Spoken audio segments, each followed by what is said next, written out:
Families have an increasingly important role to play in planning for emergencies. Mum, I can't find my hat. It's easy enough to overlook the small things in life, but what about the more important ones, like preparing your family for an emergency? Life can be overwhelming, and making an emergency plan might seem like an unnecessary chore. But nothing is more important than planning for my family's safety, which is why we make a time to review and practice our plan every 6 months.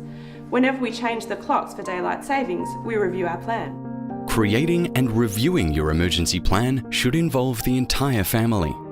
Our emergency plan details what we'll do before we leave, what triggers us to relocate, where we'll go, and how we will get there.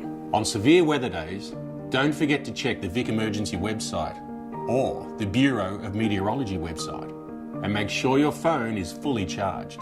You can also put the radio on ABC local radio and listen to the reports. It's important to keep yourself up to date with what's happening outside. And if John or Anne from next door call around to say that they're relocating, we've arranged for them to take you to Grandad's house in case we're stuck in traffic. Remember that as a family, we've decided that we will leave early.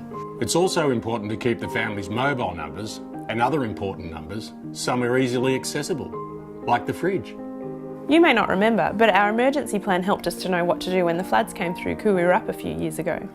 We even had a specific plan for Mittens, making sure he was microchipped and had an ID collar. All of his medication was kept in the kit, and we had his cat box ready to go when it came time to leave. Speaking of the emergency kit, I can't even remember what's in there. My old radio. It will keep us up to date with the news if the internet or power is down. What else do we have in here? There's a torch and batteries, a first aid kit, plenty of water, and some food, woolen blankets, and we have some toilet paper, toothbrushes, and toothpaste in here.